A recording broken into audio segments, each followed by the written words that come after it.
बारामती विधानसभेच्या पोटनिवडणुकीच्या निमित्तानं एकीकडे महायुती आणि महाविकास आघाडीमध्ये सामना होणार आहे, तर दुसरीकडे महाविकास आघाडीमध्येच लढाई सुरू झाली आणि याला कारण ठरलंय बारामतीच्या निवडणुकीसाठी काँग्रेसने दिलेली उमेदवारी।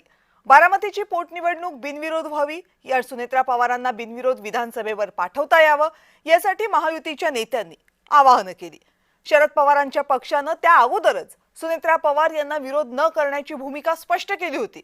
उद्धव ठाकरेंच्या शिवसेनेच्या वतीने संजय राऊतांनी सुद्धा निवडणूक बिनविरोध व्हावी अशीच भूमिका मांडली, पण काँग्रेसने मात्र ही निवडणूक लढवण्याचा निर्णय घेतला। काँग्रेसने आपला उमेदवार घोषित केला आणि उमेदवारी अर्जही दाखल केला। हर्षवर्धन सपकाळ महायुतीच्या विरोधात लढण्याच्या मुद्द्यावर ठाम आहेत। काँग्रेसचं मन वळवण्याचा प्रयत्न अजूनही सुरू आहे, पण आता अर्ज भरून झालाय, त्यामुळे आता जर मन वळवलं तर काँग्रेसला माघार घ्यावी लागेल। रिंगणात उतरून माघार घ्यायची असेल असं त्याचं आणि मग तसं करायचं असेल तर त्याचं तितकं समर्पक उत्तरही काँग्रेसला द्यावं लागेल। हर्षवर्धन सपकाळ यांच्या पातळीवर ही मनधरणी होईल असं महायुतीच्या नेत्यांना वाटत नाहीये, त्यामुळे महायुतीचे नेते आता दिल्लीतल्या काँग्रेसच्या नेत्यांशी चर्चा करतात।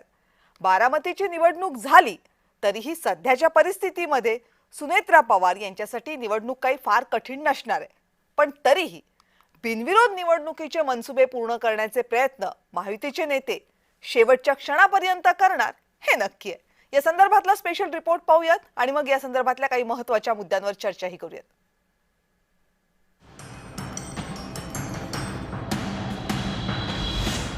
बारामतीची पोटनिवडणूक बिनविरोध होणार की नाही हा प्रश्न आजही कायम आहे आणि याला कारण आहे काँग्रेसची उमेदवारी। बारामतीमध्ये सुनेत्रा पवार यांच्या विरोधात कुणीही उमेदवार देऊ नये असं आवाहन महायुतीच्या नेत्यांनी केलं होतं। शरद पवारांच्या राष्ट्रवादीने इथं उमेदवार दिला नाही, उद्धव ठाकरेंच्या शिवसेनेनं सुद्धा आपला उमेदवार दिला नाही, पण काँग्रेसने ॲडव्होकेट आकाश मोरे यांना उमेदवारी दिली। आकाश मोरे यांनी आपला उमेदवारी अर्ज दाखल केला। दुसरीकडे सुनेत्रा पवार यांनीही आपला उमेदवारी अर्ज दाखल केला। अर्ज दाखल करण्या अगोदर सुनेत्रा पवार यांनी एका सभेमध्ये कार्यकर्त्यांना संबोधित केलं। मला स्वप्नातही वाटलं नव्हतं की बारामतीत ही पोटनिवडणूक होईल। दादा अजूनही आपल्यात नाहीत असं अजूनही वाटत नाही आणि हे मला मान्य नाही। दादांचं जाणं ही केवळ माझ्या कुटुंबाची वैयक्तिक हानी नाही, तर बारामती, महाराष्ट्र आणि देशाची हानी झाली असलं म्हटलं तरी वावगं ठरणार नाही। सुनेत्रा पवार यांच्या विरोधात अर्ज भरणारे आकाश मोरे हे काँग्रेसचे एकनिष्ठ मानले जातात। 2014ला सुद्धा ते अजित पवार यांच्या विरोधात विधानसभेची निवडणूक लढले होते।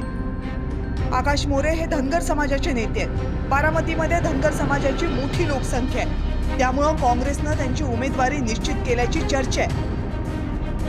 पण सुनेत्रा पवार यांनी काँग्रेसने उमेदवार देऊ नये म्हणून दिल्लीत फोनाफोनी केली आहे, पण मल्लिकार्जुन खरगेंसह काँग्रेसचे अनेक नेते निवडणुकांच्या प्रचारात असल्यानं चर्चा होऊ शकली नाही।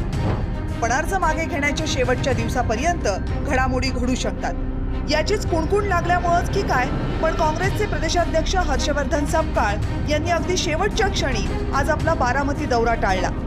मी खरगे साहेबांना फोन केला होता, ते केरळमध्ये होते, 1-2 सभामध्ये होते। ठीक आहे, बोलणं होऊ शकलं नाही। त्यांच्या पीएचा निरोप होता की आम्ही तुमच्या म्हणजे काय निरोप आहेत मला सांगा, मी त्यांच्यापर्यंत पोहोचवतो। ते आम्ही आपल्यापर्यंत विनंती केली आहे। लक्ष्मण हाके यांनी बारामतीची पोटनिवडणूक लढवण्याची घोषणा केली होती, पण आज भाजपचे राधाकृष्ण विखे पाटील यांनी हाकेंची भेट घेतली आणि हाकेंनी आपला उमेदवारी अर्ज दाखल केला नाही। याशिवाय या निवडणुकीमध्ये काही लहान पक्ष आणि अपक्षांनी आपापले उमेदवारी अर्ज दाखल केले। बारामतीच्या मैदानामध्ये सुनेत्रा पवारांसाठी ते आव्हान फारसं मोठं नसेलही, पण काँग्रेस आणि इतर उमेदवारांनी अर्ज मागे घेतले नाहीत, तर सुनेत्रा पवारांना बारामतीतून बिनविरोध निवडून पाठवण्याचे महायुतीच्या नेत्यांचे प्रयत्न सफल होऊ शकणार नाही। ब्युरो रिपोर्ट, जय महाराष्ट्र।